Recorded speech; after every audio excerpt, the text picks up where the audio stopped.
ETF index mutual funds నేర్చుకుని stock మార్కెట్లో రాణించాలనుకుంటున్నారా? వెంటనే ఈ నెంబర్కి కాల్ చేయండి. Hello viewers, welcome back to our channel. ప్రస్తుతం మనతో పాటు ఉన్నారు analyst and TEDx speaker doctor Nandi Rameshwar Rao గారు. నమస్తే సార్. నమస్తే అమ్మ. సార్, యుఎస్ఏలో క్యాంపస్ బయట పార్ట్ టైం జాబ్స్ చేసే వాళ్ళపైన అయితే ఇమిగ్రేషన్ అధికారులు నిఘా పెట్టేశారు. ఎప్పుడు జాబ్లోంచి తీసేస్తారో పనిలోంచి అనేది తెలియదు, ఎప్పుడు ఎవరు పట్టుబడతారో కూడా తెలియదు. సో ఈ నేపథ్యంలో ఏంటంటే మరి క్యాంపస్ బయట చేయడానికి ఛాన్సెస్ లేవు కాబట్టి కొద్ది రోజులు జాబ్ మానేయాల్సి వస్తుంది, పని చేయడానికి లేదు నాకు.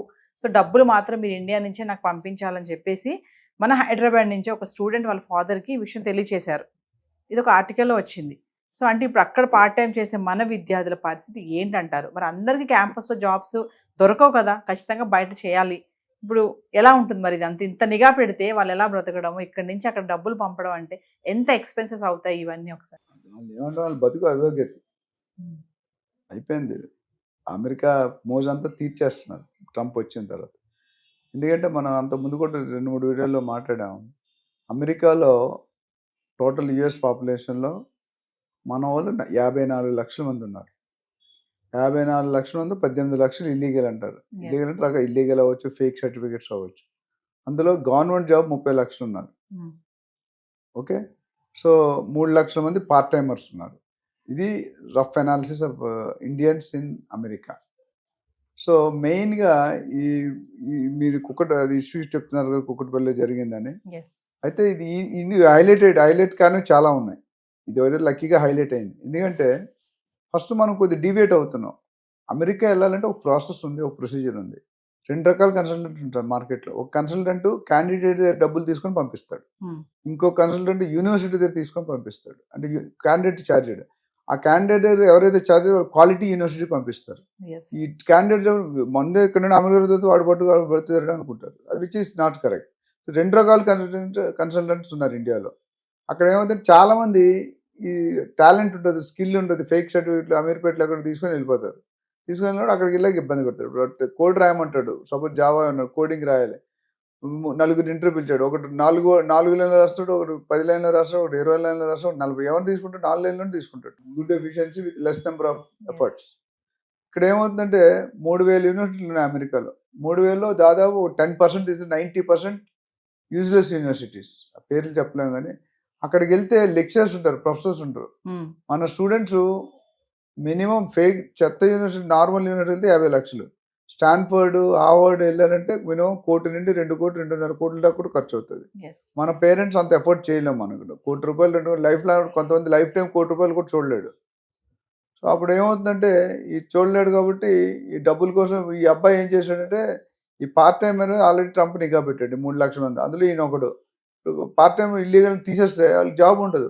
తర్వాత 2-3 నెలల తర్వాత వాళ్ళు బయటకు వచ్చేసేవాల్సింది. అక్కడ ఉన్నారంటే అరెస్ట్ చేస్తారు. ఇంకా ఇక్కడ ఏమైంది, తండ్రికి నా ఖర్చులకి 1,50,000 అవుతుంది ఖర్చు, 1,00,000 2 లక్షలు depending on their style position బట్టి నాకు పంపించమని రాశారు. అంటే ఎన్ని నెలలు పంపిస్తాడు? ఇప్పుడు ఫాదర్కి 50,000 చేద్దాం అనుకోండి, ఎన్నిసార్లు పంపిస్తాడు, ఎన్ని రోజులు పంపించగలడు? So that students career is gone. Already 18,000 మందిని ఐడెంటిఫై చేశారు పంపించడానికి, which India is also almost accepted. మన Jaishankar garu external minister, external affairs minister. రానున్న రోజుల్లో ఎన్ని లక్షల మంది వస్తారో తెలియదు. So Trump he's become part timers కానీ, H1B కానీ, ఇల్లీగల్ ఎంట్రీ కానీ, ఫేక్ ఎంట్రీస్ కానీ, ఇవన్నీ కూడా ఆయన ఏమంటే స్కిల్డ్ లేబర్ కావాలి మాకు. స్కిల్డ్ లేబర్ కావాలంటే, స్కిల్డ్ అంటే అర్థం ఏంటి? వాడు నాలెడ్జ్ ఉండి, ప్రాపర్ సర్టిఫికేట్ ఉండి, స్పాన్సర్స్ ఉండి వెళ్తే పర్లేదు. చాలామంది ఈ 18 లక్షల మంది ఏదో ఒక విధంగా ఇల్లీగల్ అయిపోయారు. ఇంకోటి ఏంటి, మంచి యూనివర్సిటీ దొరకవు అంత ఈజీగా. ర్యాంకింగ్లో టాప్ మంచి స్కోర్ ఉంటేనే ఇప్పుడు GRE, GMAT ఇవన్నీ రాస్తారు కదా, ప్లస్ పర్సనల్ ఇంటర్వ్యూలు చాలా ఉంటాయి, 3-4 రౌండ్స్ ఉంటాయి, గ్రూప్ డిస్కషన్. అందులో పెర్ఫామ్ చేస్తే పర్వాలేదు. పెర్ఫామ్ చేయట్లేదు. సో వాళ్ళు ఎవరైతే పెర్ఫామ్ చేయట్లేదో వాళ్ళకి ఇబ్బంది మీరు సర్వైవ్ అవ్వడం. సో ఇక్కడ 18 lakhs టోటల్ ఇమిగ్రెంట్స్, 3 లక్షల పార్ట్ టైమర్స్. దీన్ని బట్టి చూసుకుంటే చాలా టైట్ కండిషన్. సో ఒకటి కన్సల్టెంట్ మోసం జరుగుతుంది. స్టూడెంట్ కూడా రీసెర్చ్ చేసుకోవాలి. మంచి యూనివర్సిటీ వెళ్తే ప్రొఫెసర్స్ ఉంటారు, వాళ్ళకి నాన్ అకాడమిక్, అకాడమిక్ అంటే ప్రొఫెసర్స్ కింద వస్తుంది జాబ్స్. అంటే అదే యూనివర్సిటీలో చదివితే ఆ యూనివర్సిటీలోనే పనిచేయాలి. వాడు బయటకు వెళ్ళాలంటే ఇల్లీగల్ జాబ్ పర్పస్ చూడడానికి ఒక జాబ్ చూడండి. అయితే వాళ్ళు మనకు ఆధార్ కార్డులో అన్ని డీటెయిల్స్ పాన్ కార్డు వస్తాయో వాళ్ళు కూడా ఎక్కడెక్కడ. ఇప్పుడు యూనివర్సిటీలో జాబులు ప్రొఫెసర్స్ లేకుండా లెక్చర్స్ ఉంటే జాబులు రావు, ప్రొఫెసర్స్ ఉంటే రీసెర్చ్ అసిస్టెంట్స్. లేదా లైబ్రేరియన్, లేకపోతే స్పోర్ట్స్, వెల్ఫేర్ ఇట్లా పెడతారు. సో రెండు నాన్ అకాడమిక్, అకాడమిక్. కానీ లో క్లాస్ యూనివర్సిటీలో అర్హత లేదు. ఎందుకంటే లెక్చర్స్ ఉంటే ఎలా అపాయింట్ చేసుకుంటారు? సో వాళ్ళు ఏం చేస్తారు, బతుకు తెరువు కోసం బయటకు వచ్చి ఒక 10 కిలోమీటర్, 20 కిలోమీటర్, 50 కిలోమీటర్ వెళ్ళి పని చేసుకుని మళ్ళీ ఇక్కడ వస్తారు. ఎప్పుడైతే ట్రేస్ అవుట్ చేస్తారో గవర్నమెంట్, నువ్వు ఇక్కడ ఉన్నావు, ఇక్కడ నుండి అక్కడికి ఎందుకు వెళ్తావు, రోజు వెళ్ళాలి కదా జాబ్ అంటే, నా 4 అవర్స్, అది కూడా రిస్ట్రిక్ట్ చేశారు. 20 అవర్స్ కంటే వారానికి ఎక్కువ, వారానికి 20 గంటలు చేయాలి, రోజుకి 4 గంటలు యావరేజ్ గా, లేదా టోటల్ గా 20 గంటలు. అది కూడా కండిషన్ పెట్టాడు. సో దానివల్ల కూడా ఇన్కమ్ తగ్గు. కొంతమంది మన ఇండియన్స్ అంటే ఎంత హార్డ్ వర్కింగ్ అంటే, డబ్బులు వస్తుంటే ఏదైనా ఒళ్ళొంచి బాగా కష్టపడి చేస్తాం. సో రియల్లీ వాడు డాలరు జాబ్ అయితే తప్ప ఇంక బాండింగ్ ఉండదు, రిలేషన్, టైం ఉండదు. నాకు తెలిసినంటే మా ఫ్రెండ్స్ నిన్న అమెరికా నుండి వచ్చాడు మొన్న, 100 సంవత్సరాలు వెయిటింగ్ లిస్ట్ అండి గ్రీన్ కార్డ్. 100 సంవత్సరాలు ఎప్పుడు వస్తుంది అది?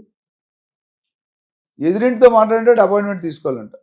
సపోజ్ ఇప్పుడు మీ ఎదురిల్లు ఆఫీస్ ఉంది, అప్పటి తలుపు కొట్టి వెళ్తే కొడతాడు, ఇల్లీగల్. అది డబ్బులు సంపాదించి మిగతా అన్ని పోతున్నాయి కదా. ఇండియాలో ఆర్మీలో పనిచేస్తే సంవత్సరం నెల 2 నెలలు, మిగతా 10 నెలలు ఫ్యామిలీ గురించి ఆలోచించే టైం ఉండదు, ఫుర్సత్ ఉండదు. ఆ 2 నెలల్లో మొత్తం సినిమా చూపించేస్తారు అని. మా ఫాదర్ ఆర్మీ ఆఫీసర్ కాబట్టి నాకు తెలుసు. అంటే సార్ ఇక్కడ ఒక విషయం చెప్పండి, ఇప్పుడు డబ్బులు అక్కడ జాబ్ చేయడానికి లేదంటున్నారు, మరి చేయకపోతే వీళ్ళు చదువుకుంటూ అక్కడ మెయింటైన్ చేయాలంటే మామూలుగా నెలకి ఎంత ఖర్చు అవ్వచ్చు అంటారు స్టూడెంట్ కి? నాకు తెలుసు ఆ స్టైల్ చెప్పారు కదా, 1.5 lakhs, సపోజ్ $2,000 మినిమం కావాలి, రఫ్లీ 1.6 lakh, $2,000-$2,500. అండ్ నార్మల్ లైఫ్ కి, లగ్జరీ లైఫ్ అంటే $3,000 అవుతుంది. యావరేజ్ అయితే $2,500 వేసుకోండి. నాకు తెలిసినంత వరకు 10,000, అంటే సిటీ బట్టి కూడా ఉంటుంది. కాలిఫోర్నియా అంటే ఎక్కువ ఉండొచ్చు, టెక్సాస్ అంటే కొన్ని చిన్న చిన్న స్టేట్లు ఉంటే తక్కువ ఉండొచ్చు. బట్ ఓవరాల్ గా 2 లక్షల నుండి 3 లక్షల దాకా అయ్యే ఛాన్స్ ఉంది. అంటే అక్కడ పార్ట్ టైం చేయకుండా వీళ్ళు చదువుకోవాలి అంటే, ఇక్కడ నుంచి పేరెంట్స్ పంపాలి అంటే మాత్రం అది బర్డెనే. ఇప్పుడు జనరల్ గా మామూలుగా చెప్పా కదా, జనరల్ గా మామూలు యూనివర్సిటీస్ అనుకోండి 50-60 లక్షలు అవుతుంది 2 years కి.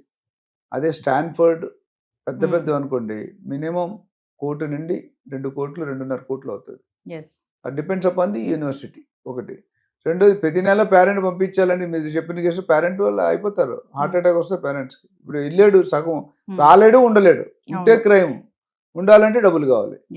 ఇంకొకటి సార్, ఈ F1 కేటగిరీతో ఉన్న వాళ్ళే ఎక్కువగా ఈ పార్ట్ టైం జాబుల్లో చేస్తున్నారు అనేది సర్వేలో అయితే కొంచెం ఒకటి తేలింది మామూలుగా. దీన్ని ఎలా చూడొచ్చు అంటారు? అంటే F1 అంటే స్టూడెంట్ వీసా అండి. మనం లాస్ట్ టైం మాట్లాడడం డిఫరెంట్ వీసాలు మాట్లాడడం, JV వీసాని. స్టూడెంట్ వీసాకి ఏంటంటే 2 సంవత్సరాలు అలౌడ్ అండి. 2 సంవత్సరాల తర్వాత OPT అని ఉంది, ఆప్షనల్ ప్రాక్టికల్ ట్రైనింగ్. అదొక 2 years 3 years ఉంటుంది. ఆ లోపల జాబ్ రాకపోతే మీరు బయటికి రావాల్సిందే, రాకపోతే ఇల్లీగల్. అందుకని ఆ టర్మ్స్ లో కూడా మన లాస్ట్ టైం టైట్ చేశాడు వీసా టర్మ్స్ కానీ, లాటరీ సిస్టమ్ తీసేయడం కానీ. The idea is make America great. మనం మేక్ ఇన్ ఇండియా అన్నా మేక్ అమెరికా గ్రేట్ అంటున్నాడు. అండ్ ఈ డజంట్ వాంట్ మీరు చదువుకొని వెళ్ళిపోండి అంటున్నాడు ట్రంప్. మనం అంటే మేము పిక్చర్లో చదువుకునేది మీకు ₹1 కోటి వచ్చి ఖర్చు ఉంటే ఒక 10 కోట్లు సంపాదించి వెళ్తా ఉంటాం. అది there is a slip between the cup and the lip. ఆ డిఫరెన్స్ లో మనం కొట్టుకు చేస్తున్నాం. అంటే ట్రంప్ సీట్ ఇప్పుడు హాట్ గా ఉంది కాబట్టి డెసిషన్స్ మీద డెసిషన్స్ తీసుకుంటున్నారు. అంటే ఈ టైంలో పార్ట్ టైం జాబ్ చేసే వాళ్ళు కనుక దొరికితే ఖచ్చితంగా వాళ్ళని తిరిగి ఇంటికి పంపించేయడమే అంటారా? 100%. ఎందుకంటే వాళ్ళు దాన్ని సపరేట్ సెల్ పెట్టి అదే స్క్రూటినీలో ఉన్నారు. నువ్వు వచ్చావు, నీకుందా, నీ వీసా చూపించు, నీ పర్మిట్ చూపించు, లేదంటే పక్కన పెట్టు.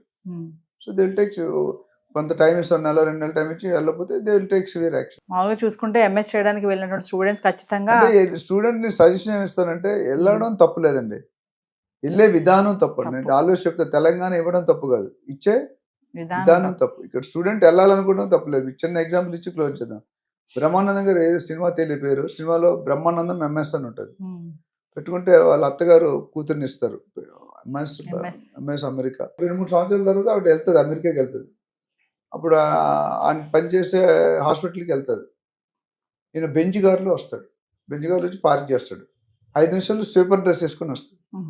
సన్నీ నువ్వు MS అవును, బ్రహ్మానందం మెయిన్ స్వీపర్ అంటాడు. మనం MS అంటే మనం ఏమనుకుంటాం? సో అలాంటి విషయాలు జరుగుతుంటాయి. సో ఇప్పుడు ఇప్పటికి చాలా మా ఫ్రెండ్స్ చాలా మంది ఉన్నారు నాతో చదువుకున్నారు, 15-20 మంది మా స్కూల్ ఫ్రెండ్స్ ఉన్నారు 40 years నుండి. సో వాళ్ళు ఏమంటారంటే, ఇప్పుడులా ఇంతకు ముందులాగా లేదు అమెరికా లైఫ్. ఈ ట్రంప్ ఉన్నంతకాలం అలజడి క్రియేట్ చేస్తాడు, గుండెల్లో రైలు గుబేలు అంటూనే ఉన్నాయి. ఎప్పుడు ఉంటాడో, ఎప్పుడు తీస్తాడో, ఎప్పుడు పెడతాడో. అయితే ఒకటి, కొన్ని రూల్స్, బర్త్ టూరిజం అని లాస్ట్ టైం మాట్లాడాం. బర్త్ టూరిజం తీసేయడం 150 సంవత్సరాలు బట్టి ఉంది. ఈయన ఎగ్జిక్యూటివ్ ఆర్డర్ పాస్ యాక్సెప్ట్ చేయలేదు, సెనేట్ యాక్సెప్ట్ చేయలేదు, స్టే ఇచ్చింది కదా ఫెడరల్ కోర్ట్, వాళ్ళు రాజ క్యాబినెట్స్ అవన్నీ ఉంటాయి, అవన్నీ యాక్సెప్ట్ చేయాలి కదా. చేయకపోతే ఇక అంటే ఇది ఏంటంటే ట్రై చేస్తాను, నేను వెళ్ళిపోయే ముందు కొద్దిగా కిరికిరి క్రియేట్ చేసి నా పేరు స్థిరసారిగా లైఫ్లో హిస్టరీలో ఉండిపోవాలి. మన సాలార్జంగ్ మ్యూజియంలో యాంటిక్ పీస్ ఉంటాయి కదా, అంటే ట్రంప్ అంటే మజాక్ కాదు అన్నట్టు చేస్తున్నాడు. బట్ అన్ని టైంలో అది కరెక్ట్ కాదండి. Some time you are elected because of people. So ఏదేమైనా సరే మన ఇండియన్ స్టూడెంట్స్ మాత్రం కొంచెం ఈ కొద్ది రోజులు అలర్ట్ గా ఉండడం మంచిది. ప్లస్ వెళ్ళాలనుకుంటే సరైన వేలో వెళ్ళండి, ప్రాపర్ వేలో వెళ్ళండి, స్కిల్ నేర్చుకుని వెళ్ళండి, you will be happy. Thank you sir.